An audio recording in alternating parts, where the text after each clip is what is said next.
Showtime shocker. Kim Chu, emosyonal sa pag-alis nina MC at Lassie. Mamimiss ko kayo, Kim Chu, hindi napigil ang maluha sa live episode. Isang emosyonal na eksena ang nasaksihan sa It's Showtime kamakailan, matapos ay anunsyo nina MC at Lassie ang kanilang pag-alis sa noontime show. Hindi inaasahan ng madlang people ang biglaang pahayag, at isa sa pinakaapektado, si Kim Chu. Kim Chu, sobra ang lungkot ko. Sa live airing, kapansin-pansin ang pagkabigla ni Kim Chu. Halos mapaiyak ang aktres habang sinasabi ang kanyang saloobin. Mas mahigit, sobra akong nalulungkot. Sanay akong makita kayo araw-araw. Ang saya, ang ingay, pero naiintindihan ko. Mamimiss ko kayo. Nagbigay rin siya ng mensahe ng pasasalamat at suporta sa dalawang komedyante na naging parte ng kanyang araw-araw na buhay sa Showtime.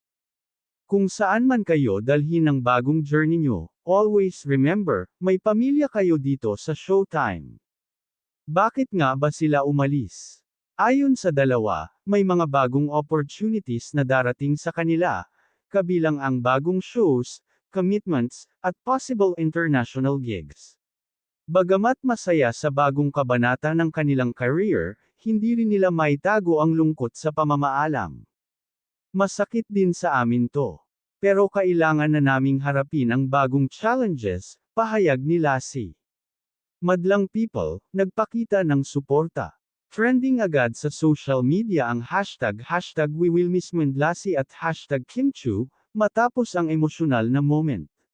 Maraming fans ang nagpahayag ng lungkot, ngunit bumuhos din ng suporta at good luck wishes para kina MC at Lassie.